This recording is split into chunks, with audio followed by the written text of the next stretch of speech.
Olá, jovens, tudo bem? Professora Bia aqui. Pessoal do sexto ano, eu resolvi gravar esse vídeo sobre o Egito Antigo, tá? Que é a nossa nova civilização, a civilização que a gente vai estudar nesse momento, beleza?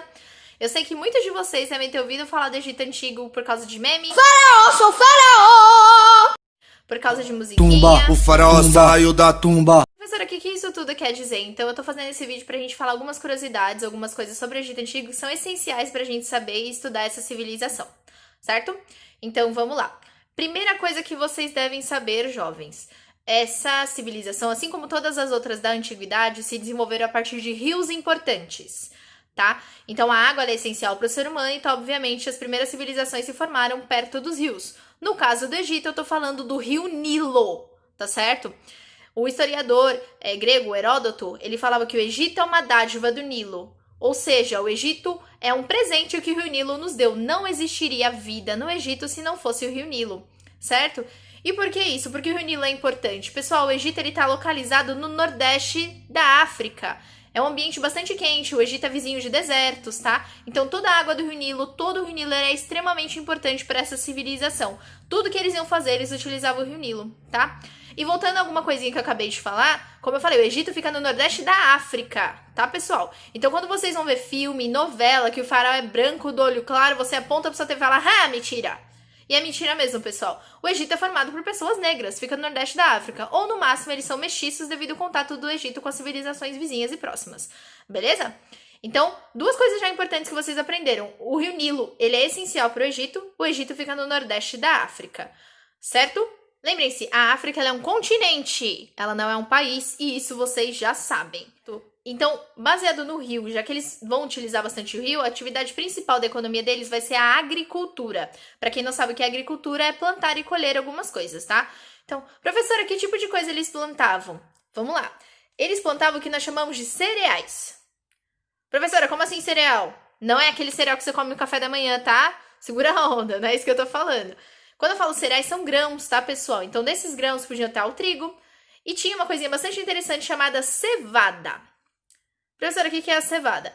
A cevada, pessoal, ela é um grão que ela fornece uma farinha alimentícia, certo? Então dá para fazer pão, que era principal, né, o alimento consumido por eles, né, e uma série de coisas. E a germinação artificial desses grãos gera o malte, e o malte gera a cerveja. Então a cerveja foi inventada no Egito, vocês sabiam disso?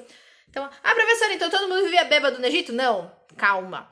Essa bebida, né, esse grão torrado e moído da cevada, essa bebida, ela é usada como se fosse um energético. Ela é uma bebida que dá bastante energia para as pessoas. Então, como os trabalhadores trabalhavam horrores o dia inteiro, é uma bebida bastante consumida pelos egípcios, tá? É uma bebida que dava energia para eles, repunha a água do corpo e as energias, certo?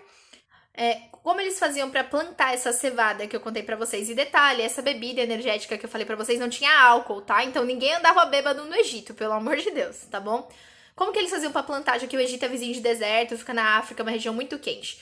Pessoal, isso era uma das curiosidades mais interessantes sobre o Egito. Eu não falei que tudo deriva do Rio Nilo? O que eles faziam? Por volta de julho a setembro, outubro, ocorria o período de chuvas. Então chovia bastante, o rio alagava, certo? E conforme o calor voltava, a água ia secando, e conforme essa água ia diminuindo, a terra vai ficando úmida ao redor. Então, essa margem do Rio Nilo vai ficando úmida e vai ficando fértil. Então, todas as plantações que eles faziam eram exatamente nas margens do Rio Nilo, tá? E essa terra úmida ali, ficava fértil, aquele local, ela ficava mais escura. E daí veio o nome original do Egito. O nome do Egito em egípcio é Kemet, significa terra negra, exatamente por isso. O Egito, pessoal, ele é vizinho de algumas civilizações, tá? Então ele é vizinho do deserto da Líbia e vizinho ao sul da Núbia. A Núbia hoje em dia ela é um país chamado Sudão, e tem o Sudão do Norte e o Sudão do Sul, tá? Depois a gente vai estudar isso tudo com mais calma, certo? Sobre os egípcios, o que é importante vocês lembrarem. Tudo no Egito envolve religião, tá, pessoal? Então, absolutamente tudo que eles fazem no Egito envolve-se religião. Por exemplo, os deuses deles podiam ter dois formatos.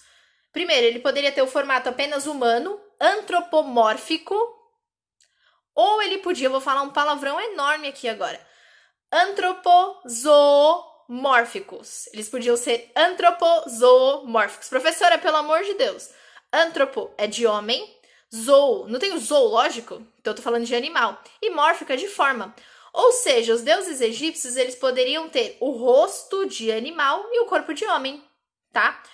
Nossa, professora, que diferente, extremamente diferente, mas a natureza também era muito sagrada para eles, então os deuses simbolizavam animais sagrados, né, e assim por diante, tá bom?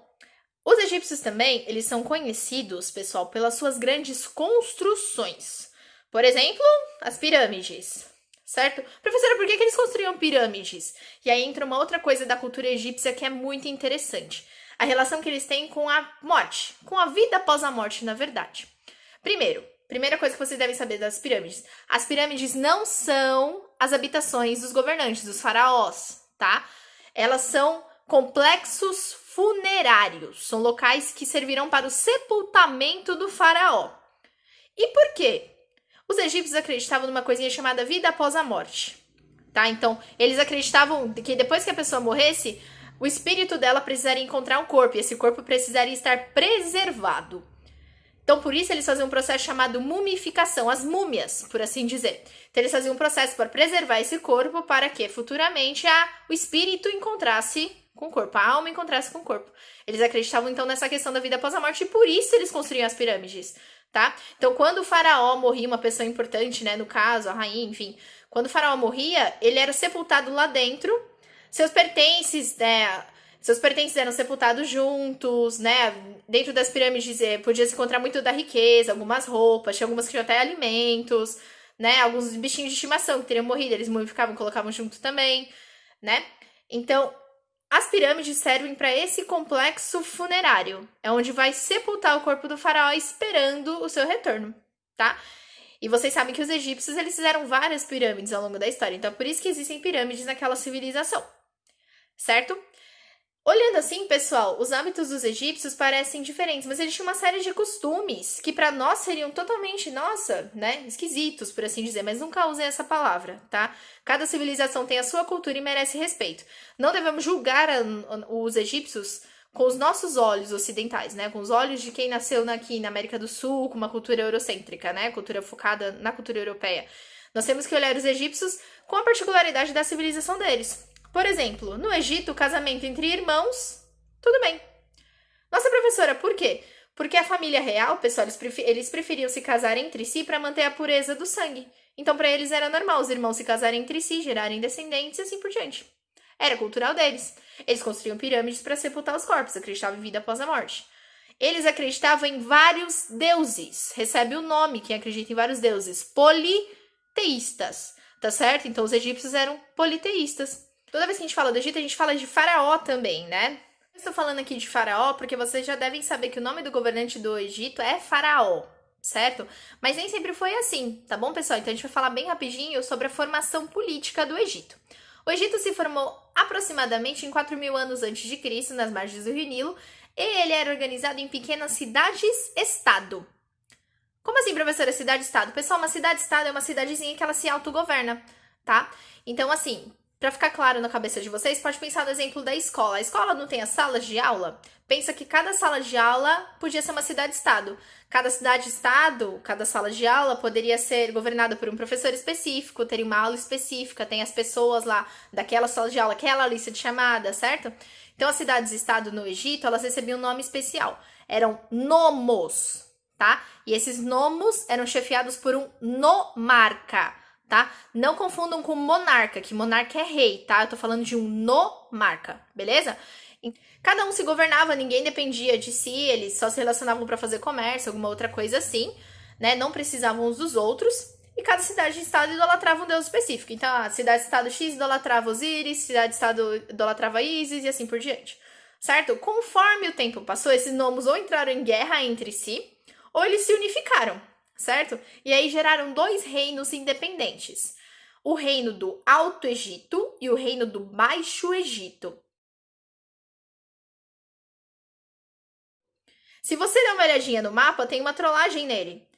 Se você reparar, o Alto Egito ele fica embaixo e o Baixo Egito fica em cima, certo? Professora, por que isso? Porque o mapa, quando ele é desenhado, ele está seguindo o curso do rio. A finalidade do rio é desaguar no mar, certo? Então, o Alto Egito fica embaixo por essa razão. O Alto Egito, ele tem um clima mais seco, porque ele está mais afastado do delta do Rio Nilo, certo? E o Baixo Egito tem um clima mais suave, um clima mais favorável, né? Ele é mais próximo ali do delta do Rio Nilo, então tem ventos mais frescos e assim por diante, tá? Então se formaram reinos do Alto Egito e do Baixo Egito. Por volta do ano de 3200, um rapaz chamado Narmer, ou Menes, tanto faz, tá? Acho que Menes é mais fácil pra gente, né? O governante do Alto Egito, ele unificou os dois reinos. Então, o Egito se tornou um só a partir da vitória do Menes, tá? E assim ele se tornou o primeiro faraó do Egito. Tem um vestígio histórico chamado Paleta de Narmer, que demonstra essa guerra entre o Alto e o Baixo Egito, certo? É importante lembrar que cada civilização tinha uma coroa específica. E aí, quando o Menes ele venceu essa guerra, ele unificou também essas duas coroas, fazendo a coroa do faraó. Ele é tão respeitado, pessoal, porque ele simboliza um deus vivo, ele é a reencarnação do deus vivo, o deus Horus, tá certo? Ele é considerado filho do sol, do deus Amon-Ra. Lembra que eu falei que tudo na história do Egito tem uma ligação muito forte com a religião? Tem uma história que eles contavam no Egito sobre a religião deles, que conta exatamente a história de como Horus virou faraó, certo? Então essa é uma guerra que se deu entre Sete e Osíris. Eles eram irmãos, certo? Eles guerrearam entre si pelo poder do Egito. O Sete era ligado ao Baixo Egito e o Osíris era ligado ao Alto Egito, certo? No blog tem esse texto, eu vou fazer um vídeo especial contando essa história com bastante detalhes para vocês, tá? É isso por hora, pessoal. Depois eu vou gravar um outro vídeo falando mais informações, tá certo? Espero que vocês gostem, tenha ficado claro essa pequena introdução, essa maravilhosa civilização. Espero que vocês gostem. Um beijo pra vocês, até mais!